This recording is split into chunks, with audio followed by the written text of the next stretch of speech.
Hello everyone, welcome to my channel CIB with Ashok. Friends, आज हम BFM के module सी में चैप्टर नंबर 21 स्टार्ट करेंगे। ये चैप्टर फ्रेंड्स आपका treasury and asset liability management के बारे में। तो देखिए, एसेट लायबिलिटी मैनेजमेंट क्या होता है। एसेट और लायबिलिटी के बीच में जो मिसमैच होता है उसी को मैनेज करना ही एसेट लायबिलिटी मैनेजमेंट कहलाता है। और ट्रेजरी का ALM से क्या लेना देना है उसके बारे में है फ्रेंड्स ये चैप्टर, ठीक है।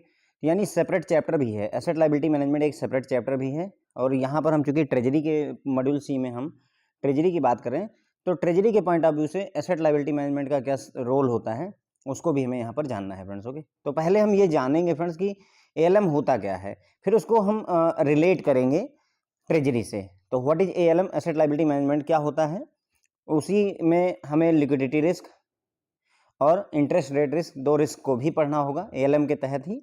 और फिर हम आगे के लेक्चर्स में जो है ये देखेंगे कि ट्रेजरी कैसे हेल्पिंग हैंड होती है ALM के लिए, या ट्रेजरी कैसे ALM का पार्ट होती है। ओके, तो देखिए सबसे पहले हम जानने की कोशिश करेंगे what is asset liability management. तो सिंपल टर्म में ये जान लीजिए कि एसेट और लायबिलिटी का मिसमैच जो है बैलेंस करके रखना ही एसेट लायबिलिटी मैनेजमेंट कहलाता है। अब एसेट क्या होते हैं आपको पता है। एसेट बैंक जो लोन देता है, सिंपल टर्म में उसे एसेट कहते हैं। बैंक जो कस्टमर से FD करवाता है, सेविंग अकाउंट या करंट अकाउंट में पैसे डिपॉजिट करवाता है, वो बैंक के लिए लायबिलिटी होती है क्योंकि इसे बैंक को वापस करना होता है, ठीक है। तो अब क्या होगा कि जैसे आपने लोन दिया तो लोन आप 15 साल के लिए, 5 साल के लिए, 10 साल के लिए देंगे, जबकि कस्टमर FD करवाता है, कोई 6 महीने के लिए करवाएगा, कोई 1 साल के लिए, कोई 2 साल के लिए। तो होता क्या है कि हम जैसे मान लीजिए किसी कस्टमर ने 2 करोड़ रुपए की 1 साल के लिए FD कर दी, तो अब ये जो 2 करोड़ रुपए आए, इसी 2 करोड़ को यूज करके मान लीजिए हमने 5 साल के लिए जो है लोन दे दिया। अब 1 साल बाद ये FD मैच्योर होगी, कस्टमर आपसे पैसे लेने आएगा, और ये जबकि लोन आपका 5 साल बाद में लौटेगा। तो इस तरीके से जो ये मिसमैच खड़ा हो रहा है, इसी को मैनेज करना ही फ्रेंड्स एसेट लायबिलिटी मैनेजमेंट कहलाता है, ठीक है। तो देखिए, bank collects deposit from customer with various maturity ranging from 7 days to 5 years, ठीक है। बैंक क्या करता है, कस्टमर से डिपॉजिट लेता है 7 दिन से लेकर के और 5 साल के लिए। Though there is no bar on long term deposits, major bank discourage deposit for longer terms in order to avoid interest rate risk, ठीक है। ऐसी कोई गाइडलाइन नहीं है कि आप लॉन्ग टर्म के लिए लोन मतलब जो है FD नहीं ले सकते हैं। आप 10 साल, 50 साल, 40 साल के लिए भी ले सकते हैं, लेकिन बैंक अवॉइड करते हैं। किस लिए? क्योंकि इंटरेस्ट रेट रिस्क अराइज हो सकता है। अब ये कैसे अराइज होगा, देखिए नॉर्मली क्या है, IBA की गाइडलाइन ये कहती है फ्रेंड्स, ये भी देख लीजिए, मिनिमम जो है 7 डेज के लिए FD करवा सकता है customer. How many days? 7 days के लिए। मैक्सिमम 10 साल के लिए FD करवा सकता है, ये एज पर IBA गाइडलाइन है फ्रेंड्स। ओके, 120 महीने के लिए मैक्सिमम हो सकता है। तो अब बैंक क्यों अवॉइड करते हैं, क्यों 30 साल के लिए, 50 साल के लिए FD नहीं एक्सेप्ट करते हैं? उसके पीछे कारण ये होता है फ्रेंड्स कि मान लीजिए आज से 40 साल पहले की बात करें तो FD पर एक समय था जब आपको 12% रेट ऑफ इंटरेस्ट मिलता था, या 8% रेट ऑफ इंटरेस्ट मिलता था, ठीक है। अब अभी करंट टाइम पे हम बात करें तो कोई भी बैंक मैक्सिमम 6% ऑफर करना चाहता है। पब्लिक सेक्टर बैंक की बात अगर हम करें तो अगर आप सोचिए कि कोई FD हुई होती जो 12% रेट ऑफ इंटरेस्ट पे हुई होती और वो अभी चल रही होती, तो अभी मार्केट में इंटरेस्ट रेट 6% है, और आपने जो FD कर रखी है 50 साल के लिए कस्टमर की, वो 12% rate of interest he customer को अर्न करके देगी, क्योंकि जो कॉन्ट्रैक्ट हुआ है वो 12% का हुआ है। तो इस वजह से बैंक को बहुत ज़्यादा लॉस होता। इसीलिए बैंक क्या इस चीज़ को अवॉइड करने के लिए क्या करते हैं, बैंक तो नॉर्मली चाहते हैं कि हम केवल मैक्सिमम 5 साल के लिए FD लें, लेकिन IBA की गाइडलाइन कहती है कि आप 10 साल के लिए FD एक्सेप्ट कर सकते हैं। तो इसीलिए बैंक क्या करते हैं, लॉन्ग टर्म की FD नहीं एक्सेप्ट करना चाहते हैं, क्योंकि इंटरेस्ट रेट रिस्क को अवॉइड करना चाहते हैं। इंटरेस्ट रेट रिस्क का कॉन्सेप्ट मैंने आपको समझाया कि अभी आपने अगर 12% पे कोई FD ले ली और कल को चल करके इंटरेस्ट रेट घट करके 4% हो गया, तो बैंक को कस्टमर को 12% का ही इंटरेस्ट पे करना पड़ता है, इसीलिए मैक्सिमम 10 साल।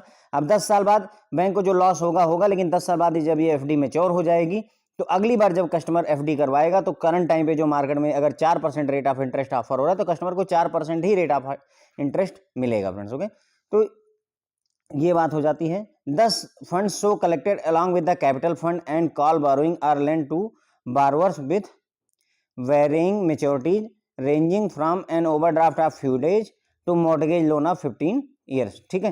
तो इस तरीके से जो हम कस्टमर से FD या उसके सेविंग अकाउंट में पैसा जो इकट्ठा करते हैं, फंड इकट्ठा करते हैं, साथ ही साथ बैंक का जो कैपिटल फंड होता है, बैंक की अपनी जो पूंजी होती है, कॉल बारोइंग, जो दूसरे बैंकों से भी उधार लिया जाता है, वो सारे पैसे इकट्ठा करके उसको बारोवर को हम लोन देते हैं। क्या करते हैं? बारोवर को लोन देते हैं। और लोन जो हम देते हैं वो डिफरेंट डिफरेंट मेच्योरिटी के होते हैं। मतलब हम ओडी भी देते हैं, जो कुछ दिनों के लिए ओडी देते हैं, और साथ ही साथ में हम हाउसिंग लोन भी देते हैं, जो 15 साल के लिए भी होता है। यानी अलग अलग मेच्योरिटी रेंज के हम प्रोडक्ट यहाँ पर ऑफर कर रहे हैं कस्टमर को। 10 bank modifies and extend maturities which retail depositor themselves could not afford to. तो इस तरीके से बैंक क्या करता है? मॉडिफाई और एक्सटेंड कर देता है मैच्योरिटी को, लेकिन ये रिटेल डिपॉजिटर खुद जो है अफोर्ड नहीं कर सकते थे। यानी इनका कहने मतलब ये है कि अगर कस्टमर एफडी करेगा तो 2 साल, 3 साल, 5 साल के लिए करेगा, लेकिन हम उसको लोन दे देते हैं तो 30-30 साल के लिए दे देते हैं। ये शायद जो है किसी कस्टमर के लिए मुश्किल होगा। अगर आप किसी कस्टमर से कहें कि अगले 30 साल के लिए आपको एफडी करनी होगी हमारे पास और हम प्री मैच्योरली इसे विड्रॉल नहीं करेंगे, तो आई बिलीव कि कोई कस्टमर आपके पास ये कहेगा ही नहीं, एक्सेप्ट ही नहीं करेगा, क्योंकि उसको हो सकता है कभी भी मीनवाइल ज़रूरत पड़ जाए, है ना। मीनवाइल अगर ज़रूरत पड़ेगी, एफडी आप तोड़ेंगे नहीं 30 साल तक, तो उसका काम कैसे चलेगा? तो इस वजह से कस्टमर अफोर्ड नहीं कर पा रहा है लॉन्ग टर्म मैच्योरिटीज़ को, लेकिन बैंक क्या कर रहा है? बैंक जो है लॉन्ग टर्म मैच्योरिटीज़ को अफोर्ड करवा रहा है, मतलब कर रहा है, जो कि रिटेल डिपॉजिटर के शायद बस की बात नहीं थी। Similarly while depositors have assured safety of funds together with the interest, ठीक है, डिपॉजिटर को एश्योरेंस रहती है कि उनका फंड सेफ है और इंटरेस्ट भी उनका सेफ है। Bank does not have the same comfort while lending or investing funds in various avenues with market risk and credit risk. Okay, लेकिन मतलब ऐसा है कि जैसे कस्टमर ने अगर 1 लाख रुपए की एफडी कर दी, तो उसको ये पता है कि आज से 10 साल बाद मुझे 1,10,000 रुपये मिल जाएंगे फॉर एग्जांपल। यानी उसका पैसा भी सिक्योर है, उसका इंटरेस्ट भी सिक्योर है। लेकिन बैंक के केस में फ्रेंड्स ऐसा नहीं होता है। बैंक को इस लेवल का कंफर्ट नहीं मिलता है। जब भी बैंक लेंड करता है, लोन देता है किसी को, या कहीं पैसा इन्वेस्ट करता है किसी भी जगह पर, तो उसे मार्केट रिस्क और क्रेडिट रिस्क दोनों झेलना पड़ता है। तो एक तरीके से हम कहें, दस the bank also absorb risk which individual depositor could not on their own. तो मतलब बैंक क्या कर रहे हैं? रिस्क को भी जो है एब्जॉर्ब करने की कोशिश कर रहे हैं, जिससे हो सकता है कि जो हमारे ये इंडिविजुअल डिपॉजिटर्स हैं वो नहीं एब्जॉर्ब कर पाएंगे। ठीक है, मतलब कहने का ये हुआ कि अगर आप किसी कस्टमर से ये कहें, जैसे म्यूचुअल फंड वाला जो कॉन्सेप्ट होता है, अगर देखिए म्यूचुअल फंड में क्या है, एफडी में और म्यूचुअल फंड में यही डिफरेंस होता है कि एफडी में क्या होता है, ये 0 रिस्क वाले होते हैं, 0% रिस्क होता है। 1 लाख रुपए आपने इन्वेस्ट किया, 1,10,000 रुपये आपको मिलेंगे। लेकिन म्यूचुअल फंड के केस में ऐसा बिल्कुल भी नहीं होता है। इसीलिए आप देखिए लोग एफडी करना ज़्यादा प्रेफर करते हैं। म्यूचुअल फंड में आपको उनको समझाना पड़ता है कि आप इन्वेस्ट कीजिए। क्यों? क्योंकि यहाँ म्यूचुअल फंड में उनको रिस्क भी एब्जॉर्ब करना है। अगर मार्केट क्रैश होती है तो उनका म्यूचुअल फंड भी क्रैश होता है फ्रेंड्स। ओके, तो बैंक जो है ये रिस्क लेने को तैयार है, लेकिन कस्टमर जो है शायद ऐसा नहीं करना चाहेंगे। ठीक है, while credit risk in bank is obvious, मतलब ये कह रहे हैं कि बैंक में देखिए हमने 2 तरीके के रिस्क की यहाँ पर बात की है ना। मार्केट रिस्क भी देखना होता है बैंक को, और क्रेडिट रिस्क भी झेलना होता है। तो क्रेडिट रिस्क ऑब्वियस है, मतलब अगर आप लोन दे रहे हैं तो आपको क्रेडिट रिस्क होगा ही होगा, जिसे हम is manage conventionally through effective credit supervision. जिसे अच्छे से अगर हमें मैनेज करना है क्रेडिट रिस्क को, तो हम सुपरविजन के थ्रू कर सकते हैं। अगर अच्छे लोन पास करेंगे और जो भी कस्टमर है उसकी क्रेडिबिलिटी चेक करेंगे, और मतलब क्रेडिट स्कोर वगैरह चेक करके अगर हम लोन देंगे तो क्रेडिट रिस्क को हम मैनेज कर सकते हैं। What is not so obvious is market risk, मतलब अब जिस पर हम ज़्यादा अच्छे से पकड़ नहीं बना सकते हैं वो है मार्केट रिस्क फ्रेंड्स। क्योंकि मार्केट किस तरीके से जो है मतलब बिहेव करेगी, हम इस चीज़ को सर्टेन नहीं हो सकते हैं। Which is manifested as liquidity risk and interest rate risk. ठीक है, इन बैंकिंग ऑपरेशन जो यहाँ पर हम मार्केट रिस्क फेस कर रहे हैं फ्रेंड्स, वो मेनली किसकी वजह से हो, मतलब मेनली 2 रिस्क में होती है। किसमें? लिक्विडिटी रिस्क में और इंटरेस्ट रेट रिस्क में एराइज होती है। तो मार्केट रिस्क हम 2 तौर पर झेलते हैं, एक तरीके से कह सकते हैं लिक्विडिटी रिस्क के रूप में और इंटरेस्ट रेट रिस्क के रूप में, यानी दोनों ये मार्केट से रिलेटेड होते हैं। Okay, the risk is spread over all over the balance sheet of a bank. तो रिस्क जो है पूरी बैलेंस शीट में स्प्रेड होता है, फैला हुआ होता है। टू इलस्ट्रेट, अगर समझने के लिए देखते हैं, assume that a bank has accepted a deposit of 3 years at 8% per annum. ठीक है, इसको एग्जाम्पल पढ़ने से पहले एक बार इधर देख लेते हैं फ्रेंड।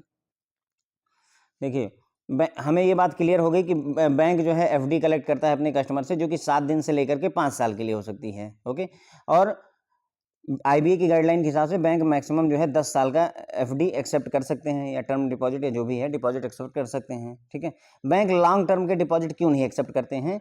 क्योंकि लॉन्ग टर्म के एफडी करवाने पर इंटरेस्ट रेट रिस्क बैंक के ऊपर आ जाता है, इसलिए वो लॉन्ग टर्म के डिपॉजिट एक्सेप्ट नहीं करते हैं। और इस तरीके से जो भी फंड इकट्ठा होता है और बैंक का जो अपना खुद का पूंजी होती है वो सारी पूंजी जो है कस्टमर को लोन के रूप में दे दी जाती है। लोन भी डिफरेंट डिफरेंट मैच्योरिटी के हो सकते हैं, जैसे ओवरड्राफ्ट कुछ दिनों के लिए भी दिया जा सकता है, साथ ही साथ हाउसिंग लोन या मॉर्गेज लोन 15 साल 25 साल के लिए भी दिए जा सकते हैं। तो इस तरीके से क्या होता है, जो भी मैच्योरिटी का जो रेंज है उसको बैंक जो है मॉडिफाई और एक्सटेंड कर देता है, जो कि हो सकता है रिटेल के डिपॉजिटर खुद जो है ना एक्सेप्टेबल कर पाएँ। इसी तरीके से जब डिपॉजिटर पैसा अपना बैंक में डिपॉजिट करता है तो उसकी पूंजी भी सुरक्षित रहती है और जो इंटरेस्ट मिलना है वो भी सुरक्षित रहता है। लेकिन बैंक के केस में ऐसा नहीं होता। बैंक जब भी अपना पैसा किसी दूसरे को लोन देगा तो हो सकता है वो लोन ही ना लौटाए, ये भी रिस्क रहता है। और साथ ही साथ कहीं पर अगर इन्वेस्ट करता है तो उसे मार्केट रिस्क और क्रेडिट रिस्क, ये दोनों रिस्क भी जो है झेलने पड़ते हैं। तो इस तरीके से बैंक जो है रिस्क भी ऑब्जर्व करता है, जो कि नॉर्मल कस्टमर शायद ना कर पाए फ्रेंड्स। ओके, तो क्रेडिट रिस्क जो है को हम मैनेज कैसे करते हैं, कन्वेंशनली जो है अगर हम इसमें क्रेडिट सुपरविजन के थ्रू चाहें तो उसको मैनेज कर सकते हैं। लेकिन मार्केट रिस्क को मतलब ऑब्वियसली मैनेज करना थोड़ा डिफिकल्ट होता है, क्योंकि मार्केट किस तरीके से बिहेव करेगी उसके बारे में गेस करना थोड़ा सा डिफिकल्ट होता है। और ये लिक्विडिटी रिस्क और इंटरेस्ट रेट रिस्क के रूप में बैंकिंग ऑपरेशन में मार्केट रिस्क आता है फ्रेंड्स। ओके, तो अब इसको समझने के लिए कि मतलब बैंक की बैलेंस शीट में हर तरफ जो है एक तरीके से हम कह सकते हैं रिस्क फैला हुआ होता है। अब इसको समझने के लिए मान लीजिए कि कोई बैंक है, उसने 3 साल का डिपॉजिट जो है 8% पर एनम पर लिया है and has been using funds to provide a 90 days bill discounting facility to a borrowers company. ठीक है, 3 साल के लिए कोई लोन मतलब एफडी किसी कस्टमर ने 3 साल के लिए की है, जिस पर 8% का इंटरेस्ट बैंक को पे करना है। उस पैसे को लेकर के बैंक क्या कर रहा है, 90 डेज का बिल डिस्काउंटिंग फैसिलिटी किसी बारोअर कंपनी को दे रहा है। ठीक है, ओवर द फर्स्ट ईयर, अब शुरुआत में मान लीजिए interest rate start declining and by the second year let us say the bank is no longer able to charge 7% on working capital. ठीक है, धीरे धीरे मतलब इनका कहने का ये है कि इंटरेस्ट रेट घट रहा है और वर्किंग कैपिटल लोन पर अब 7% से ज़्यादा जो है आप इंटरेस्ट चार्ज नहीं कर सकते हैं। Clearly there is a negative earning for the bank as deposit has a fixed rate of interest while the bill discounting facility to be repriced every 90 days effectively floating rate of interest. ठीक है, तो यहाँ पर मतलब आपने FD तो ले ली है 8% रेट ऑफ इंटरेस्ट पर, लेकिन जो आप बिल डिस्काउंटिंग रीडिस्काउंटिंग कर रहे हैं वो हर 90 दिन पर उसका प्राइस बदलता जा रहा है। देखिए, आपने 8% रेट ऑफ इंटरेस्ट पर जो एफडी ली है वो 3 साल के लिए फिक्स है। अब कस्टमर को आपको 3 साल तक 8% रेट ऑफ इंटरेस्ट ही देना है और इस पैसे को यूज करके आप 90 डेज का बिल रीडिस्काउंटिंग कर रहे हैं अगर, तो हर 90 दिन बाद ये जो रीडिस्काउंटिंग करेंगे उसका प्राइस बदलता रहेगा। अभी मान लीजिए आपने रीडिस्काउंटिंग फॉर एग्जांपल मान लीजिए 8% पर ही करते हैं तो कोई प्रॉफिट या कोई लॉस नहीं है। अगले साल अगर ये या अगले 90 दिन बाद ये 7% हो जाता है रीडिस्काउंटिंग का प्राइस, तो आपको 1% का लॉस होगा। देखिए, अगर ये 6% हो जाता है इसका प्राइस जो आप रीडिस्काउंटिंग कर रहे हैं, तो आपको 2% का लॉस होना शुरू हो गया, क्योंकि आपने कस्टमर से 8% पर एफडी ली है, वो घटेगा बढ़ेगा नहीं। लेकिन जो आपने कस्टमर को लोन दिया हुआ है या रीडिस्काउंटिंग कर रहे हैं उसका प्राइस घटना बढ़ता रहता है, हर 90 दिन पर बढ़ेगा घटेगा। क्यों? क्योंकि 90 डेज में ही तो वो बिल मैच्योर हो जाएगा। जो आप 90 डेज का ही तो बिल यहाँ पर हम डिस्काउंट कर रहे हैं ना, 90 डेज का ही बिल रीडिस्काउंटिंग या डिस्काउंटिंग फैसिलिटी उसको दे रहे हैं।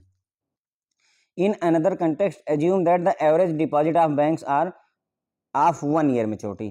ठीक है, while they have extended quite a few mortgage loan of average 5 years at a fixed rate. अब यहाँ पर हम ये दे रहे हैं, दूसरा एग्जांपल देख रहे हैं कि मान लीजिए जितने भी बैंक के डिपॉजिट हैं उनकी जो मेच्योरिटी है वो 1 साल में होने वाली है, और बैंक ने क्या किया हुआ है, जितने भी जो है लोन दिए हुए मॉर्गेज लोन है और वो 5 साल के जो है, मतलब 5 साल या 5 साल से ज़्यादा का जो है उसमें मेच्योरिटी पीरियड है। ठीक है, first the bank will face a liquidity problem when the large deposits are to be paid out of maturity of 1 year and secondly the bank will have to accept fresh deposit और borrow from interbank market at current rate of meet obligation. ठीक है, देखिए अब क्या होगा कि आपने जो भी आपके डिपॉजिट्स हैं वो 1 साल में मेच्योर हो रहे हैं और जो लोन है वो 5 साल या 5 साल के बाद में पूरा होने वाला है। तो सबसे बड़ी दिक्कत क्या होगी, सबसे पहली प्रॉब्लम आएगी लिक्विडिटी की प्रॉब्लम। जब 1 साल बाद जो है मेच्योरिटी हो जाएगी तो बैंक को क्या करना पड़ेगा, वो सारे डिपॉजिट वापस करने पड़ेंगे। अब चूंकि 1 साल बाद बैंक के पास पैसा अभी है नहीं, क्यों? क्योंकि उसने सारे उसी पैसे को उठा करके 5 साल के लोन में लगा दिया है। तो 1 साल बाद वो पैसा कैसे वापस करेगा? मान लीजिए किसी कस्टमर ने 10 करोड़ की एफडी की है 1 साल के लिए, 1 साल मेच्योरिटी के लिए, और आपने उसको उठा करके 5 साल के लोन में जो है दे दिया 10 करोड़ रुपए। तो अब क्या होगा, 1 साल बाद तो ये कस्टमर आएगा 10 करोड़ प्लस अपना इंटरेस्ट लेने के लिए, लेकिन आपने तो 5 साल के लिए लोन में लगा दिया है, तो आपको पैसे तो पूरे वापस आएंगे नहीं बिना 5 साल पूरे हुए।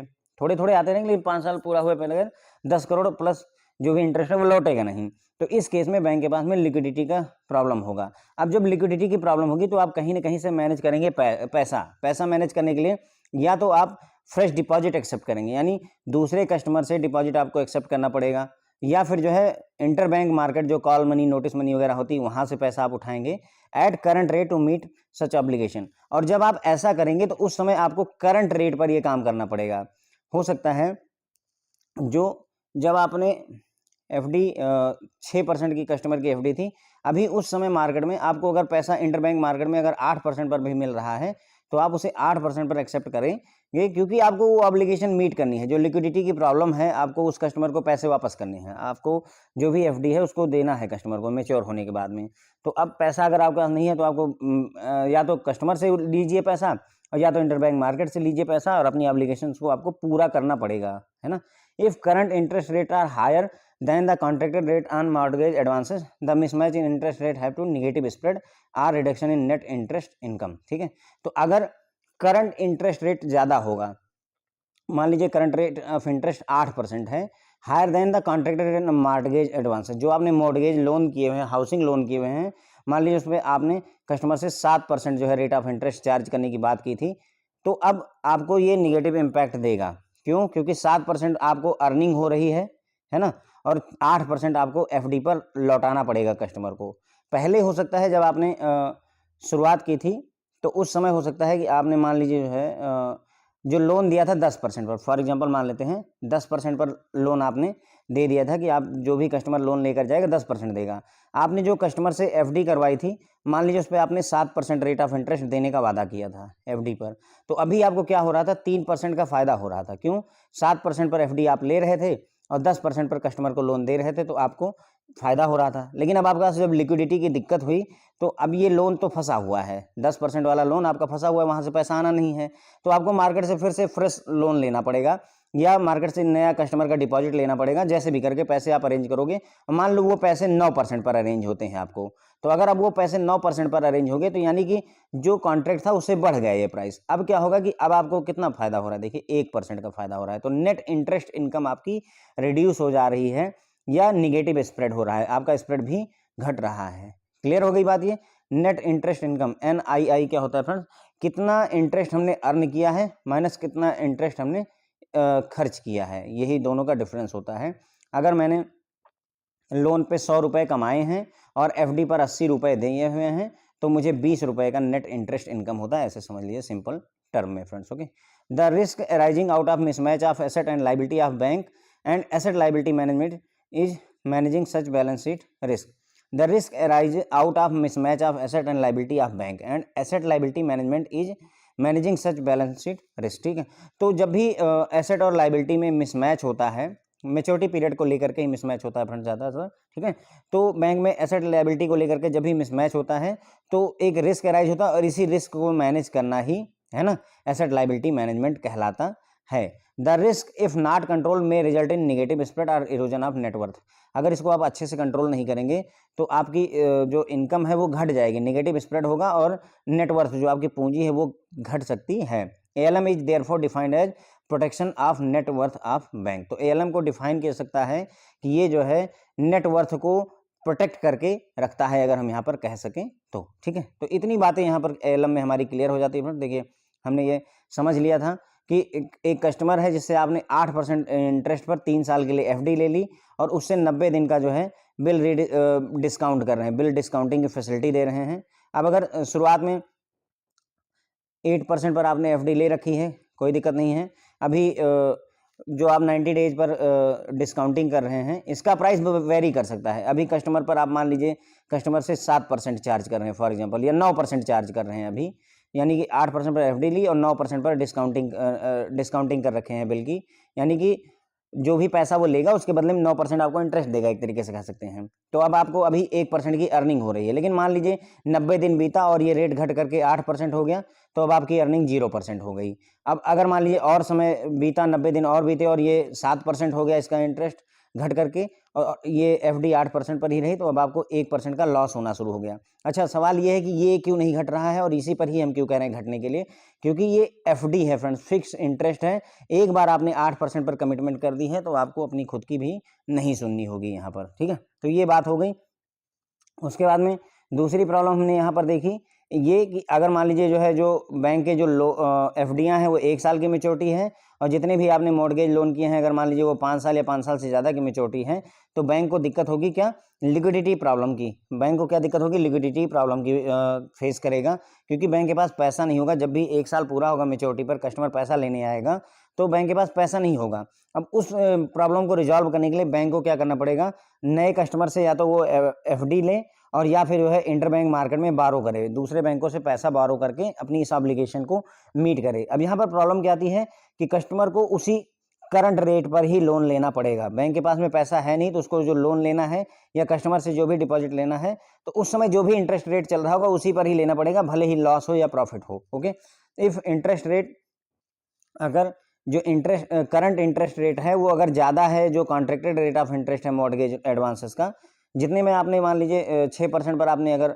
लोन दिया हुआ है, मॉर्गेज लोन दिया हुआ है, और अभी करंट टाइम पे अगर 8% जो है इंटरेस्ट मार्केट में चलने लगा है, क्योंकि आपका लिक्विडिटी की प्रॉब्लम है, तो 8% पर आपको लेना पड़ेगा। तो उस केस में क्या होता है, आपको नुकसान होना शुरू हो जाता है। आप लोन पर 6% कमा रहे हैं और आपका एफडी 8% पर है, तो आपको 2% का निगेटिव हो जाता, स्प्रेड हो जाता है फ्रेंड्स। ओके, और साथ ही साथ आपकी नेट इंटरेस्ट इनकम भी घट जाती है। तो इस तरीके से जो मतलब एसेट और लाइबिलिटी के मिसमैच से रिस्क अराइज होता है। ओके, और एसेट लाइबिलिटी मैनेजमेंट जो है इसी तरीके के रिस्क को मैनेज करने के लिए ही जानी जाती है। इस रिस्क को अगर आप अच्छे से कंट्रोल नहीं करते हैं तो ये निगेटिव स्प्रेड या इरोजन ऑफ नेटवर्थ में भी बदल जाती है, आपको निगेटिव स्प्रेड देगी, और साथ ही साथ में नेटवर्थ भी आपकी ख़त्म हो सकती है, घट सकती है। इसीलिए जो है एएलएम को जो है क्या माना जाता है, प्रोटेक्शन ऑफ नेटवर्थ माना जाता है। नेटवर्थ को प्रोटेक्ट करके रखता है एएलएम, ठीक है। अब यहाँ पर दो रिस्क के बारे में पढ़ेंगे फ्रेंड्स हम यहाँ पर, लिक्विडिटी रिस्क और इंटरेस्ट रेट रिस्क के बारे में हम पहले पढ़ेंगे। ओके, तो देखिए इस टॉपिक मतलब इस लेक्चर में फ्रेंड्स हम लिक्विडिटी रिस्क के बारे में देखेंगे, इंटरेस्ट रेट रिस्क जो है अगले लेक्चर में हमें देखना है फ्रेंड्स। ओके, तो we have as we have seen earlier, liquidity and interest rate are two sides of same coin, है ना। हमने देखा था मार्केट रिस्क में दो रिस्क के रूप में आता है मार्केट रिस्क आपका, लिक्विडिटी और इंटरेस्ट रेट रिस्क। तो उसी में हमने देखा कि लिक्विडिटी रिस्क और इंटरेस्ट रेट रिस्क जो है एक ही सिक्के के दो पहलू हैं, two sides of same coin है। As the liquidity risk translate into interest rate risk, क्योंकि लिक्विडिटी रिस्क होगा तो वो इंटरेस्ट रेट रिस्क में बदल जाएगा। When the bank has to recycle the deposit fund are roll over a credit on market determined term, है ना। जब भी लिक्विडिटी रिस्क होगा यानी बैंक के पास लिक्विडिटी का क्रंच होगा, जैसे ही लिक्विडिटी का क्रंच होगा वो मार्केट से पैसा उठाएगा। मार्केट से अगर पैसा उठाएगा तो उस समय करंट में क्या रेट ऑफ इंटरेस्ट चल रहा है उस पर डिपेंड करेगा, यानी interest rate risk automatically friends जो है आ जाता है, ठीक है। However banks are extra sensitive to liquidity risk as they can not afford to default और delay meeting their obligation to depositors or other lenders, ठीक है। ध्यान रखिएगा कि जो बैंक्स होते हैं वो लिक्विडिटी रिस्क को लेकर के बहुत ज़्यादा सेंसिटिव होते हैं। क्यों सेंसिटिव होते हैं? क्योंकि अगर एक अफवाह सिर्फ इतनी सी उड़ जाए कि मतलब कोई एक बैंक है मान लीजिए, उस बैंक से पैसे आज नहीं मिल पाएंगे क्योंकि उनके पास कैश है नहीं, सिर्फ इतनी सी अगर र्यूमर भी हो जाएगी तो सभी लोग जो है उस बैंक से पैसा निकालना शुरू कर देंगे। और कोई भी बैंक कितना भी स्ट्रांग क्यों ना हो अपने सभी कस्टमर की रिक्वायरमेंट को इकट्ठे ही मीट नहीं कर सकता है। अगर सारे डिपॉजिटर जिन्होंने मान लीजिए किसी बैंक में 21 करोड़ 25 करोड़ कस्टमर हैं और ये 25 करोड़ कस्टमर ने जो हमारे बैंक में पैसा डिपॉजिट किया, अगर वो सारा का सारा पैसा आपसे अचानक मांग लें सभी कस्टमर, तो कोई भी बैंक सर्वाइव नहीं कर सकता है, क्योंकि किसी भी बैंक के पास इतना पैसा नहीं होता है। होता क्यों नहीं है? क्योंकि हम जो कस्टमर से एफडी लेते हैं उसी को ही तो लोन में लगाते हैं, तो जब लोन वाला पैसा हमारे पास है नहीं तो एफडी वाला पैसा हम लौटाएंगे कैसे? ओके, तो इसीलिए कोई भी बैंक ये रिस्क लिक्विडिटी रिस्क को बहुत ज़्यादा सेंसिटिवली ट्रीट करता है। Okay, they can not afford to default or delay meeting obligations of depositors. वो मतलब किसी भी डिपॉजिटर की या किसी भी जो है दूसरे बैंक की अगर रिक्वायरमेंट को, जो लिक्विडिटी की नीड है उसको मीट करने में मतलब लापरवाही नहीं कर सकते हैं। ओके, अफोर्ड ही नहीं कर सकते हैं क्योंकि ये प्रॉब्लम हो जाएगी। Even suspicion of pressure over a bank's liquidity may prompt a run on bank. देखिए वही कह रहे हैं ना कि अगर सस्पिशन भी हो गया, एक डाउट भी बन गया कि बैंक में लिक्विडिटी का क्रंच है, तो उस केस में रन ऑन बैंक हो जाएगा, सभी लोग बैंक से पैसा निकाल लेंगे और Indeed threaten the very survival of bank. और बैंक भी मतलब बैंक का सर्वाइवल मतलब खतरे में आ जाता है, बैंक का अस्तित्व खतरे में आ जाता है, स्थिति ऐसी हो जाती है। Hence special attention is paid to liquidity in particular short term liquidity। इसीलिए विशेष जो है मतलब बहुत ध्यान दिया जाता है लिक्विडिटी को लेकर के, और पर्टिकुलरली शॉर्ट टर्म लिक्विडिटी पर ज़्यादा फोकस किया जाता है। शॉर्ट टर्म लिक्विडिटी में आपकी इंट्राडे यानी एक दिन की लिक्विडिटी से लेकर के एक महीने का, एक दिन की लिक्विडिटी की नीड से लेकर के एक मंथ की लिक्विडिटी नीड के जो पैसा वो होता है, लिक्विडिटी की नीड होती है फ्रेंड्स, उसे ही शॉर्ट टर्म लिक्विडिटी कहते हैं। लॉन्ग टर्म लिक्विडिटी किसे कहेंगे? जो एक महीने से ज़्यादा के लिए अगर पैसे की जरूरत हो तो उसे लॉन्ग टर्म लिक्विडिटी कहेंगे। ओके, तो शॉर्ट टर्म लिक्विडिटी पर ज़्यादा फोकस किया जाता है to ensure funds are promptly made available when they are needed, मतलब ताकि ये इंश्योर किया जा सके कि फंड्स जो है जब ज़रूरत पड़े तो वो अवेलेबल रहें, क्योंकि ये थोड़ा सेंसिटिव होता है। अगर कोई कस्टमर आपके पास आता है पैसा लेने, जिसको 3 महीने बाद आना है, आपको उसकी टेंशन लेने की जरूरत नहीं है, लेकिन जो कस्टमर कल आएगा उसको अगर पैसे लेने हैं तो इंट्रा डे के लिए आपके पास शॉर्ट टर्म लिक्विडिटी होनी चाहिए। अगर नहीं होगा तो कल अगर आपके पास पैसा नहीं होगा तो वही जो सस्पिशन हो जाएगा कि बैंक के पास लिक्विडिटी का क्रंच है और फिर प्रॉब्लम हो जाएगी। इन ALM asset yield income, asset liability management में जो भी एसेट होते हैं फ्रेंड्स वो आपको इनकम देते हैं, यानी जो भी आप लोन देते हो उससे इनकम होती है। Hence are seen as cash inflow, इसलिए इन्हें कैश इनफ्लो माना जाता है, पैसा आता है इनसे। Liabilities are to be repaid, liability जो होती है उन्हें रीपे किया जाता है, इसीलिए इन्हें कैश आउटफ्लो के तौर पर दिखाया जाता है। क्लियर हो गया? एसेट को इनकम मानते हैं, लाइबिलिटी को जिम्मेदारी मानते हैं, एक तरीके से कह सकते हैं, यानी कि हमारा एक्सपेंडिचर हो गया एक तरीके से। तो जो इनकम होती है यानी एसेट होता है वो कैश इनफ्लो होता है, बैंक में पैसा आता है, और जो लाइबिलिटी होती है एक्सपेंडिचर होता है वो कैश आउटफ्लो होता है, यानी बैंक से पैसा वापस जाता है। Asset liability mismatch is therefore a cash flow mismatch with access inflow और आउटफ्लो ऑफ फंड्स। ठीक है, तो एसेट लाइबिलिटी मिसमैच जो होता है वो कैश फ्लो का मिसमैच होता है, जो भी कैश का फ्लो हो रहा है उसका मिसमैच जो है एसेट लाइबिलिटी मिसमैच जो है कहलाता है। ओके, चाहे इनफ्लो ज़्यादा हो एक्सेस में, चाहे आउटफ्लो फंड का ज़्यादा हो, वही एसेट लाइबिलिटी मिसमैच होता है। यानी हम यहाँ पर अगर कहना चाहें कि जैसे मैंने कहा नहीं आपको एसेट लाइबिलिटी में मिसमैच है, तो एसेट लाइबिलिटी मिसमैच हम कैसे मेजर कर सकते हैं? तो हम ये देखें कितना कैश इनफ्लो है और कितना कैश आउटफ्लो है, उनका डिफरेंस देख करके ही हम बता देंगे कि हाँ कैश फ्लो मिसमैच है यहाँ पर। Okay, if part of inflow और outflow is dominated in foreign currency, अब अगर मान लीजिए जो इन कैश का इनफ्लो है या आउटफ्लो है वो अगर उसका कुछ भाग भी अगर फॉरेन करेंसी में है तो there is also currency mismatch which need to be manage by treasury. तो वहाँ पर करेंसी रिस्क मतलब करेंसी मिसमैच या करेंसी रिस्क भी अराइज हो जाता है फ्रेंड्स, जिससे ट्रेजरी को मैनेज करने की ज़रूरत होती है।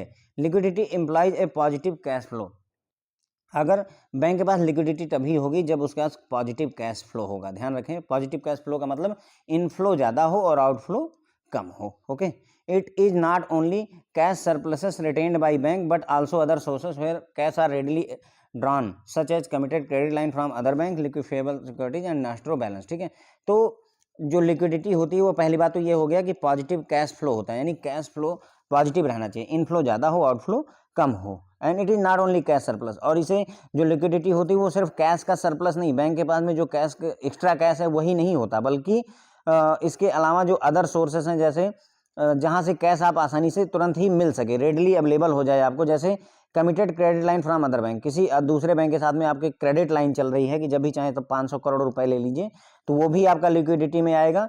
लिक्विडेबल सिक्योरिटीज, ऐसी सिक्योरिटी जिसको आप लिक्विडिफाई कर सकें, तुरंत ही लिक्विडिटी में बदल सकें, वो भी आपका लिक्विडिटी का पार्ट होती है, और नॉस्ट्रो अकाउंट में जो बैलेंस होता है वो भी आपका लिक्विडिटी का पार्ट होता है। ओके, तो ध्यान रखेंगे लिक्विडिटी का पार्ट जो है सिर्फ बैंक के पास जो कैश होता है वही लिक्विडिटी के नहीं है, बल्कि अगर दूसरे बैंक के साथ हमारी क्रेडिट लाइन है जहाँ से हम पैसे आसानी से ले सकें, वो भी हमारा लिक्विडिटी का पार्ट है। लिक्विडिफेबल सिक्योरिटी, जिस सिक्योरिटी को, जिस एसेट को हम आसानी से लिक्विड में बदल सकें, कैश में बदल सकें, वो भी इसका पार्ट है। नॉस्ट्रो अकाउंट का जो बैलेंस होता है फ्रेंड्स वो भी आपका लिक्विडिटी का पार्ट होता है। नॉस्ट्रो अकाउंट क्या होते हैं फ्रेंड्स, इनके बारे में अगर आप चाहें तो कमेंट्स में लिखिए, है ना। उसके बाद में the available cash resources are compared with the immediate liabilities of the bank in a given time range and net liquidity is worked out. ठीक है, इसको पढ़ने से पहले एक बार यहाँ देख लेते हैं फ्रेंड्स। देखिए लिक्विडिटी रिस्क में हमने क्या बातें की फ्रेंड्स, हमने देखा कि लिक्विडिटी रिस्क और इंटरेस्ट रेट रिस्क एक ही सिक्के के दो पहलू होते हैं। अगर लिक्विडिटी रिस्क अराइज होता है तो interest rate risk automatic arise हो जाता है। ऐसा क्यों होता है? क्योंकि अगर बैंक के पास लिक्विडिटी की प्रॉब्लम होती है तो बैंक तुरंत ही पैसा उधार लेता है, लोन लेता है, और अगर वो लोन लेगा तो जिस रेट ऑफ इंटरेस्ट पर लेना पड़ेगा, मजबूरी होती है उसी समय जो रेट ऑफ इंटरेस्ट चल रहा है वो उसी पर लेना पड़ेगा, इसलिए इंटरेस्ट रेट रिस्क भी वहाँ पर ऑटोमेटिकली अराइज हो जाता है। लेकिन बैंक जो है लिक्विडिटी रिस्क को लेकर के काफ़ी सेंसिटिव होते हैं, क्योंकि वो अपने जो डिपॉजिटर की ऑब्लिगेशंस हैं या दूसरे लेंडर्स हैं उनकी ऑब्लिगेशन को डिले नहीं कर सकते, डिफ़ॉल्ट नहीं कर सकते हैं, क्योंकि अगर हल्का सा भी सस्पिशन भी हो गया, थोड़ा सा डाउट भी बन जाता है कि बैंक में लिक्विडिटी की प्रॉब्लम है, तो इट में prompt run on bank, bank में मतलब जो है बैंक में लोग पैसा निकालने के लिए भगदड़ मच जाएगी, एक र्यूमर भी जो है प्रॉब्लमेटिक हो सकता है, और बैंक जो है सर्वाइव ना करे ये भी हो सकता है, मतलब बैंक जो है बैंक का अस्तित्व भी मिट सकता है, स्थिति ऐसी भी हो सकती है। इसीलिए स्पेशल अटेंशन जो है दी जाती है लिक्विडिटी को, हमेशा ध्यान रखिए बैंक में लिक्विडिटी को इसीलिए स्पेशल अटेंशन दी जाती है, और खास करके शॉर्ट टर्म लिक्विडिटी को विशेष अटेंशन दी जाती है। शॉर्ट टर्म लिक्विडिटी वो लिक्विडिटी होती है जो 1 दिन से लेकर 30 दिन की, यानी 1 महीने की लिक्विडिटी को शॉर्ट टर्म लिक्विडिटी कहते हैं। 1 दिन की लिक्विडिटी को आप इंट्राडे लिक्विडिटी भी कह सकते हैं। ओके, उसके बाद में एसेट, एएलएम में क्या होता है, एसेट जो है इनकम देते हैं, लायबिलिटी जो है एक्सपेंडिचर होती है, आपका एक्सपेंस होती है, इसीलिए जो एसेट होता है या उसे इनकम भी कहते हैं, और साथ ही साथ कैश इनफ्लो भी कहते हैं, क्योंकि पैसा कमा करके देता है हमें, हम पैसा हमारे बैंक में आता है ना। और दूसरा जो है लायबिलिटी क्या होती है, इसमें पैसा बाहर जाता है तो इसे कैश आउटफ्लो कहते हैं। ओके, तो एसेट लायबिलिटी मिसमैच का मतलब यहाँ पर कैश फ्लो का मिसमैच होता है, चाहे एक्सेस इनफ्लो हो रहा हो चाहे एक्सेस आउटफ्लो हो रहा हो फंड का। ओके, अगर जो इनफ्लो है, कैश का इनफ्लो या आउटफ्लो है, उसका कुछ पार्ट जो है अगर दूसरी करेंसी में है, डॉलर वगैरह यूरो वगैरह में है, तो करेंसी मिसमैच की सिचुएशन भी अराइज होती है, करेंसी रिस्क भी यहाँ पर अराइज होता है, जिसे ट्रेजरी को मैनेज करने की जरूरत होती है। लिक्विडिटी का मतलब होता है पॉजिटिव कैश फ्लो, कैश का पॉजिटिव फ्लो होना, यानी कि इनफ्लो ज़्यादा होना और आउटफ्लो कम होना, तभी ये पॉजिटिव होगा फ्रेंड्स। ओके, उसके बाद में जो लिक्विडिटी होती है फ्रेंड्स, वो केवल कैश का सरप्लस ही नहीं होती, बैंक के पास में 500 करोड़ रुपए नकदी बची हुई है, वही सिर्फ लिक्विडिटी नहीं है, बल्कि उसके अलावा जो लाइन ऑफ क्रेडिट बैंक की दूसरे बैंक के साथ में अरेंज है कि 500 करोड़ जब भी चाहें आप ले लें, 1000 करोड़ जब भी चाहें ले लें, वो लाइन ऑफ क्रेडिट बनी हुई वो भी आपका लिक्विडिटी का पार्ट है। ऐसी सिक्योरिटी जिनको आप आसानी से लिक्विडिटी में कन्वर्ट कर सकें, वो भी आपके लिक्विडिटी का पार्ट है। इसके अलावा नास्ट्रो अकाउंट का जो बैलेंस होता है वो भी लिक्विडिटी का पार्ट होता है। The available cash resources are compared, ठीक है। अब देखिए इसके बाद आगे बढ़ते हैं। The available cash resources are compared with the immediate liabilities of the bank in a given time range and net liquidity is worked out. जो भी कैश सोर्स अवेलेबल हैं उन्हें इमीडिएट लायबिलिटी के साथ में बैंक की कंपेयर किया जाता है, और फिर ये पता किया जाता है नेट लिक्विडिटी कितनी ज़रूरत है ना। मतलब मान लीजिए बैंक के पास में 500 करोड़ रुपए अवेलेबल हैं, और साथ ही साथ में हमारी जो अभी लिक्विडिटी यानी लायबिलिटी जो है वो इस समय मान लीजिए 800 करोड़ रुपए की है, तो इसका मतलब ये होगा हमारे पास 500 करोड़ रुपए हैं, 800 करोड़ रुपए हमारी देनदारियां हैं, तो हमें 300 करोड़ रुपए नेट जो है लिक्विडिटी की नीड है ना। सरप्लस है कि कम है वो डिपेंड करता है, पर यह है कि इस तरीके से हम ये वर्कआउट कर सकते हैं। In different time bands the loans falling due for repayment constitute the main source of fund, ठीक है। In different time bands, the loan falling due for repayment constitute the main source of fund, while deposits and other obligations maturing during the same time band constitute uses of fund, ठीक है। तो मान लीजिए कोई time band आपने ले लिया अगले 15 दिन का, फॉर एग्जांपल 15 डेज का टाइम पीरियड अगर आपने ले लिया, तो इस दौरान जितने भी लोन है जहां से हमें रीपेमेंट मिलनी है, ठीक है, वो सोर्स ऑफ फंड कहलाते हैं। जितने भी लोन दिए उनकी किस्तें आनी है, वो किस्तों को हम सोर्स ऑफ फंड मानते हैं, और जितनी एफडीआं या अदर ऑब्लिगेशन हमारे मेच्योर होने वाले हैं उसी टाइम पीरियड में 15 दिन में, उन्हें हम यूजेज ऑफ फंड कह सकते हैं। कोई दिक्कत नहीं, इसमें हमने कोई नई बात नहीं समझी हुई है। In both cases interest flow are also consider as and when they arises. अब इन मतलब चाहे वो लोन का पैसा लौट रहा हो उसमें भी इंटरेस्ट को कंसिडर कीजिए, या कोई एफडी मेच्योर हो रही है तो सिर्फ एफडी का पैसा ही नहीं बल्कि उसमें इंटरेस्ट कितना देना उसको भी हमें कंसिडर करके चलना होता है। The difference between sources and uses of fund. Sources of fund क्या थे फ्रेंड्स हमारे, जो लोन का पैसा लौटना था। यूजेज ऑफ फंड हमारे क्या थे, जो एफडी वगैरह मेच्योर हो रही थी। In a specific time band is known as liquidity gap. ध्यान रखेंगे कि लिक्विडिटी गैप किसे कहते हैं, जो फंड के सोर्स हैं और जो फंड के यूजेस हैं उनका जो डिफरेंस होता है फ्रेंड्स स्पेसिफिक टाइम बैंड के लिए, यानी एक हफ्ते के अंदर अंदर, एक महीने के अंदर अंदर, एक साल के अंदर अंदर, इस तरीके से टाइम बैंड आपको बनाना पड़ता है। ओके, तो उसे लिक्विडिटी गैप कहते हैं। विच मे बी पॉजिटिव और नेगेटिव, ये नेगेटिव भी हो सकता है पॉजिटिव भी हो सकता है। When advances are more than deposits in time bucket, positive gap हो जाता है। अगर आपके एडवांसेस ज़्यादा हैं यानी लोन ज़्यादा है और डिपॉजिट कम मेच्योर हो रहे हैं उस टाइम बकेट में, तो इसे पॉजिटिव गैप कह देंगे। और जब डिपॉजिट ज़्यादा होगा यानी एफडीआई ज़्यादा मैच्योर हो रही हैं और लोन हमारे पास कम है उस टाइम बकेट में, तो इसे निगेटिव गैप भी कह सकते हैं। कोई दिक्कत नहीं है फ्रेंड्स, क्लियर हो रहा है ना। देखिए पॉजिटिव गैप हमने यहाँ क्यों कहा, क्योंकि एडवांस है जहाँ से पैसा आता है और डिपॉजिट है जहाँ पैसा जाता है। अब अगर आपके पास एडवांस ज़्यादा है, लोन ज़्यादा है और कस्टमर को देने एफडीआं कम तोड़ मतलब मैच्योर हो रही हैं, तो आपका गैप पॉजिटिव है। उसी जगह आपके एफडीआं ज़्यादा जो है कस्टमर लेने आ रहे हैं और आपके लोन से पैसे आपको कम रिसीव हो रहे हैं, तो यहाँ पर नेगेटिव गैप हो जाता है। और फ्रेंड्स जो हम टाइम बैंड की बात करें तो उसी को ही टाइम बकेट भी कहा जाता है। Hence the liquidity gap arises out of mismatch of asset and liability of bank. तो इस तरीके से लिक्विडिटी गैप के वजह से, है ना, लिक्विडिटी गैप कब अराइज होता है, एसेट और लायबिलिटी मिसमैच की वजह से अराइज होता है। ठीक है। RBI has prescribe time band, RBI ने जो टाइम बैंड है उसको प्रिस्क्राइब कर रखा है। नेक्स्ट डे का ले सकते हैं, 2 to 7 डेज का, 8 से 14 दिन का, 15 से 30 दिन का, ETC for measuring and monitoring liquidity gaps. तो लिक्विडिटी गैप को मैनेज करने के लिए रिजर्व बैंक ऑफ इंडिया ने टाइम बैंड ऑलरेडी डिसाइड कर रखे हैं। ये हैं, नेक्स्ट डे का हो सकता है 2 से 7 दिन का, 8 से 14 दिन का, 15 से 30 दिन का। ओके, मतलब कहने का ये हुआ कि हमें ये देखना है जैसे 2 से 7 दिन का, कितने ऐसे लोन हैं जो अगले 2 से 7 दिन में मेच्योर होंगे या जिनका रीपेमेंट आएगा, प्लस कितनी ऐसी एफडीआं हैं या से जो अदर लाइबिलिटीज़ हैं जैसे वो कितनी ऐसी हैं जो 2 से 7 दिन में मेच्योर हो रही हैं। इन चीज़ों के लिए टाइम बैंड बनाया गया है। The ALM process involve plotting of assets and liabilities maturity wise in time bucket and measuring the gap between asset and liability maturing specific time period। Asset liability process क्या करती है, जितने भी asset और liability हैं, ठीक है, maturity wise जो है उनको टाइम बकेट में प्लॉट कर दिया जाता है। तो मतलब एक तरीके से ऐसे समझ लीजिए, नेक्स्ट डे, है ना, उसके बाद में यहाँ से 2 से 7 दिन और उसके बाद में 8 से 14 दिन, इस तरीके से आपने टाइम बकेट बना ली। और अब इस टाइम बकेट में कितने एसेट हैं जो मैच्योर हो रहे हैं, कितनी लायबिलिटी है जो मैच्योर हो रही है, वो सारा डेटा यहाँ पर हम फिल कर देते हैं। Liquidity risk is reflected as maturity mismatch which is gap in cash inflow और कैश आउटफ्लो। तो लिक्विडिटी रिस्क जो है क्या होता है, रिफ्लेक्ट करता है मैच्योरिटी मिसमैच को। ये कैसे रिफ्लेक्ट करता है मैच्योरिटी मिसमैच को, जो कि गैप होता है कैश इनफ्लो और कैश आउटफ्लो के बीच में।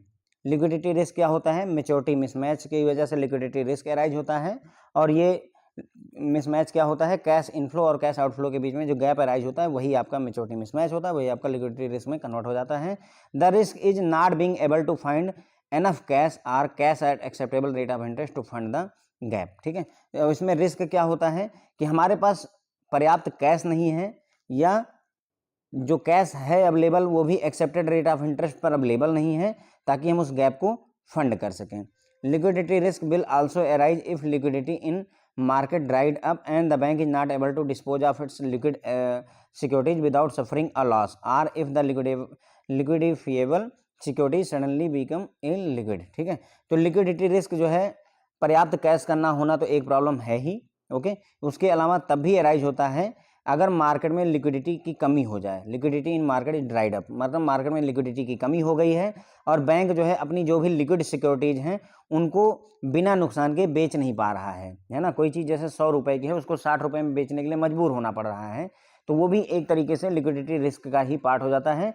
या कोई ऐसी लिक्विडिटी सिक्योरिटी थी जिसको आप मतलब सोच रहे थे कि आप आसानी से बेच पाएंगे, लेकिन अब वो बिक ही नहीं रही है, चाहे उसकी डिमांड कम हो गई या किसी भी वजह से, तो ये सभी लिक्विडिटी रिस्क को कॉन्स्टिट्यूट करते हैं friends. Okay, bank should hence take into account the marketability of securities while classifying them as liquid instrument in nearest time bucket। ठीक है, तो बैंकों को जो है इस तरीके से मतलब जो है जब भी आप लिक्विड इंस्ट्रूमेंट को टाइम बकेट में जब आप क्लासीफाई कर रहे होते हैं, ओके, जब भी आप क्लासीफाई करेंगे अपनी सिक्योरिटीज़ को जो है टाइम बकेट में लिक्विड इंस्ट्रूमेंट के तौर पर क्लासीफाई करेंगे, तो हमेशा ध्यान रखिएगा उसकी मार्केटेबिलिटी को जो है आपको अकाउंट में लेने की ज़रूरत होती है। मार्केटेबिलिटी को आपको कंसिडर करके चलना होता है, क्योंकि मान लीजिए अगर आपने लिख दिया कि हाँ ये 2 दिन से 7 दिन के वाले बकेट में आ रही है, लेकिन अगर ये आसानी से हमारा ये जो सिक्योरिटीज़ हैं उसको अगर हम कैश में नहीं कन्वर्ट कर पाते हैं, क्योंकि उसके मार्केट में ईजिली हम बेच नहीं पा रहे हैं, तो मार्केटेबिलिटी नहीं है, तो इस चीज़ को हमें कंसिडर करके चलने की ज़रूरत होती है। RBI from time to time issued detail guideline for managing ALM risk. तो आरबीआई ने एएलएम रिस्क को मैनेज करने के लिए गाइडलाइंस इशू कर रखी हैं, टाइम टू टाइम इशू करते रहते हैं।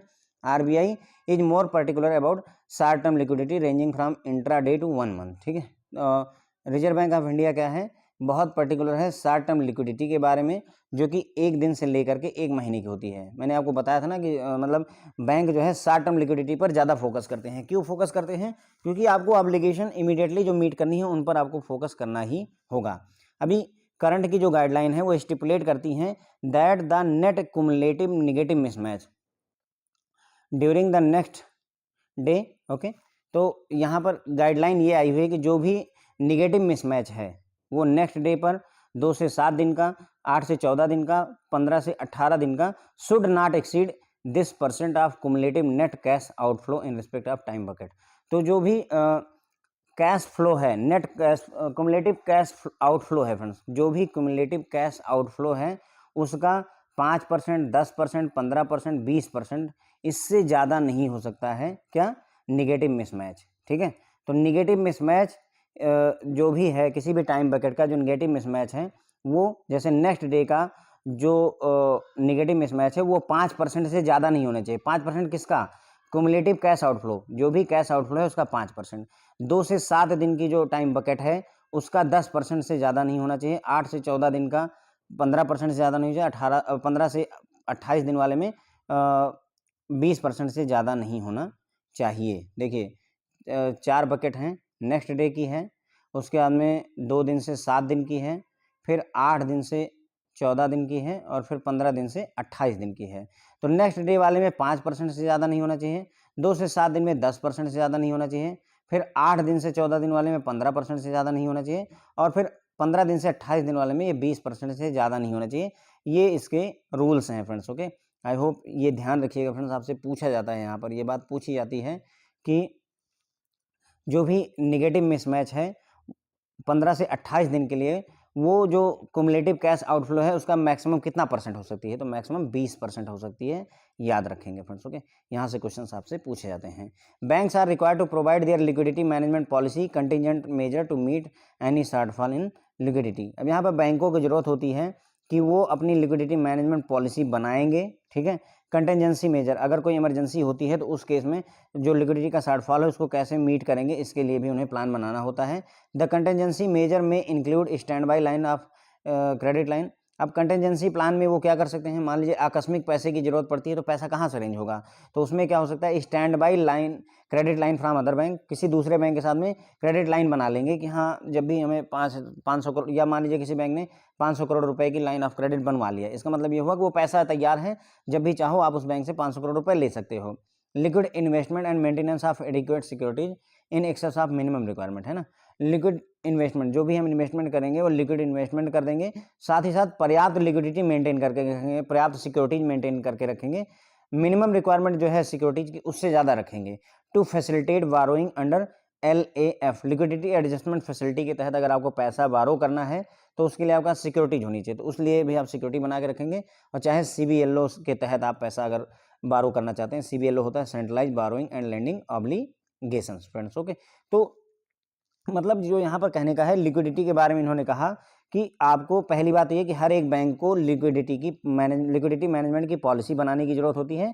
साथ ही साथ में अगर कोई आकस्मिक जरूरत पड़ जाए, कंटेंजेंसी मेजर भी लेने पड़ते हैं, लिक्विडिटी शॉर्टफॉल को मीट करने के लिए कंटेंजेंसी मेजर लेने पड़ेंगे। ठीक है, मतलब कहने का ये हुआ कि अगर कंटेंजेंसी होती है तो उस केस में आप पैसा कहाँ से अरेंज करोगे, तो 2-3 तरीके हैं फ्रेंड्स। एक तो किसी दूसरे बैंक के साथ में क्रेडिट लाइन आप इस्टेब्लिश कर लीजिए, स्टैंड बाई क्रेडिट लाइन बनवा दीजिए, जब भी पैसा की जरूरत हो आप ले सकते हैं उस बैंक से। दूसरा, लिक्विड इन्वेस्टमेंट करिए जहाँ से पैसा आपको आसानी से मिल जाए। तीसरा, आप एडिक्वेट सिक्योरिटीज अपने पास रखिए, जितनी भी मिनिमम रिक्वायरमेंट है सिक्योरिटीज की उससे ज़्यादा रखिए। ताकि जब भी आपको अगर मान लीजिए LAF के तहत, लिक्विडिटी एडजस्टमेंट फैसिलिटी के तहत पैसा बारो करना है, तो आपका जो सिक्योरिटीज होंगी उनको आप गिरवी रख सकते हैं और वहाँ से पैसा ले सकते हैं।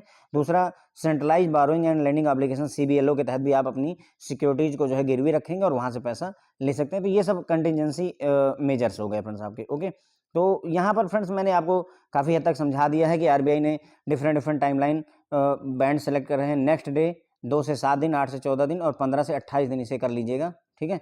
अब नेक्स्ट डे में मैंने आपको बताया नहीं कि जो भी नेक्स्ट ये जो मैच्योरिटी बकेट है, इसका 5% जो है आपका जो भी कैश आउटफ्लो है, नेट कैश आउटफ्लो, उसका 5% से ज़्यादा शॉर्टफॉल नहीं होना चाहिए, निगेटिव मिसमैच नहीं होना चाहिए। इसमें 2 से 7 दिन वाले में 10% से ज़्यादा नहीं होना चाहिए, 8 से 14 वाले में 15% से ज़्यादा नहीं होना चाहिए, 15 से 30 या 28 वाले में 20% से ज़्यादा आउटफ्लो मिसमैच नहीं होना चाहिए, ठीक है।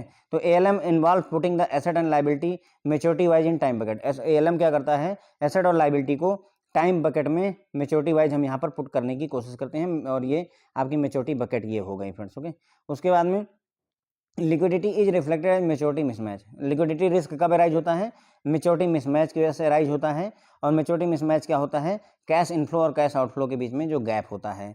The risk is not being able to find enough cash, है ना। लिक्विडिटी रिस्क क्या है, आपको पर्याप्त कैश नहीं मिल पा रहा है, या जो कैश है वो इस रेट ऑफ इंटरेस्ट पर है, आप उसे एक्सेप्ट नहीं कर पा रहे हैं, तो आप फंड जो भी गैप है उसको फंड नहीं कर पा रहे हैं, जिस वजह से लिक्विडिटी रिस्क अराइज हो रहा है।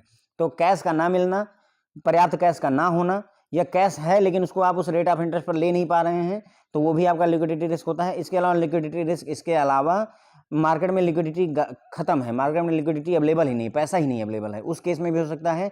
या आपके पास जो सिक्योरिटीज हैं उनको आप बेच नहीं पा रहे हैं, आसानी से डिस्पोज आप नहीं कर पा रहे हैं, तो भी लिक्विडिटी रिस्क अराइज होता है। या अगर आप बेचते हैं तो आपको लॉस होगा, सर्टेन % का डिस्काउंट देना पड़ेगा। या फिर कोई लिक्विडिटी सिक्योरिटी थी जिसको आप आसानी से बेच सकते थे लेकिन अब वो इलिक्विड हो गई, अब आप बेच नहीं पा रहे। तो ये सभी रीजन होते हैं फ्रेंड्स आपके लिक्विडिटी रिस्क अराइज करने के, ठीक है। तो बैंक जो है जब भी टाइम बकेट में अगर आप किसी एसेट या लाइबिलिटी को, एसेट को अगर आप पुट कर रहे हैं या किसी सिक्योरिटी को पुट कर रहे हैं, तो उसकी मार्केटेबिलिटी को आपको कंसीडर करके चलना होगा। ये मान कर चलिएगा कि हो सकता है हम टाइम से उसे बेच ना पाएँ, या जितने में बेचना चाहते उतने में ना बेच पाए, तो इन बातों को कंसीडर करके चलना होता है। RBI ने जो है ALM रिस्क को लेकर के time to time guidelines issue कर रखी हैं। RBI जो है बहुत ज़्यादा पर्टिकुलर है किस लिक्विडिटी के बारे में, शॉर्ट टर्म लिक्विडिटी के बारे में। शॉर्ट टर्म लिक्विडिटी कौन सी होती है फ्रेंड्स, इंट्राडे, यानी इंट्राडे मतलब उस दिन की, जैसे आज मान लीजिए 6 तारीख है, तो 6 तारीख की जो लिक्विडिटी होगी उसे इंट्राडे कहेंगे। 1 मंथ जो है एक महीने से लेकर के, एक दिन से लेकर एक महीने तक की लिक्विडिटी के बारे में ज़्यादा पर्टिकुलर होते हैं। उसके बाद में अभी की गाइडलाइन क्या कहती हैं, इससे क्वेश्चन पूछा जाता है फ्रेंड, तो ध्यान रखिएगा। अभी की गाइडलाइन कहती हैं कि जो निगेटिव मिसमैच है, क्युमुलेटिव निगेटिव मिसमैच है ड्यूरिंग नेक्स्ट डे, वो 5% से ज़्यादा नहीं हो सकता, एक्सीड नहीं कर सकता है। कितना, cumulative cash outflow in the respective time bucket. जो भी कैश आउटफ्लो है उसका क्युमुलेटिव जो है कैश आउटफ्लो है किसी भी बकेट का, उससे जैसे नेक्स्ट डे में 5% से ज़्यादा नहीं हो सकता। निगेटिव मिसमैच जो है वो जितना भी कैश आउटफ्लो है उसके 5% से ज़्यादा नहीं हो सकता। 2 से 7 दिन वाले में 10% से ज़्यादा नहीं हो सकता है, 8 से 14 दिन वाले में 15% से ज़्यादा नहीं हो सकता है, 15 से 28 दिन वाले में 20% से ज़्यादा नहीं हो सकता है। बैंक्स को जो है लिक्विडिटी रिस्क मैनेजमेंट पॉलिसी बनाने की ज़रूरत है, लिक्विडिटी मैनेजमेंट पॉलिसी बनाने की ज़रूरत है, और साथ ही साथ में कंटिजेंसी मेजर लेने की भी ज़रूरत है अगर लिक्विडिटी का शॉर्टफॉल होता है। अब कंटिजेंसी मेजर में आकस्मिक तौर पर आपको पैसे की ज़रूरत है, तो कहाँ से अरेंज करेंगे। एक तो आप किसी बैंक के साथ में स्टैंड बाई क्रेडिट लाइन बनवा लीजिए। दूसरा, liquid investment and maintenance of adequate securities, जो सिक्योरिटीज़ हैं वो पर्याप्त अपने पास में रखिए, एडिक्वेट सिक्योरिटीज अपने पास रखिए मिनिमम रिक्वायरमेंट के अलावा, ताकि अगर आपको LAF के तहत पैसा वो उधार लेना पड़े या CBLO centralise borrowing and lending obligation के तहत पैसा लेना पड़े, तो आप जो है उसे ले पाएँ। ओके, तो इसी के साथ में फ्रेंड्स हमारा लेक्चर खत्म होता है। आई होप आप लोगों को समझ में आया। Thank you so much.